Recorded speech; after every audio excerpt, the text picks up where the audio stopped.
السلام علیکم۔ روزے داروں کے لیے بڑی خوشخبری، تیار رہیں۔ آج سے بارشوں کا نیا سلسلہ ملک بھر میں شروع ہونے کا امکان، الرٹ جاری۔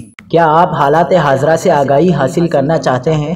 خبر کے پیچھے چھپے اصل حقائق جاننا چاہتے ہیں تو ابھی سبسکرائب کیجئے جلمل پاکستان کو اور ساتھ ہی گھنٹی کے نشان پر کلک کر دیں۔ آپ کو بتاتے چلیں کہ ملک بھر میں آج سے بارشیں شروع ہونے کا امکان ہے، جس کے پیش نظر پی ڈی ایم اے نے تمام متعلقہ اداروں کو ہائی الرٹ رہنے کی ہدایت کر دی ہے۔ محکمہ موسمیات نے بتایا ہے کہ لاہور، ڈی جی خان، میاں والی، گوجرانوالا، خوشاب، سیالکوٹ سمیت دیگر شہروں میں تیز بارشوں کا سلسلہ 18 سے 20 اپریل تک جاری رہنے کا امکان ہے۔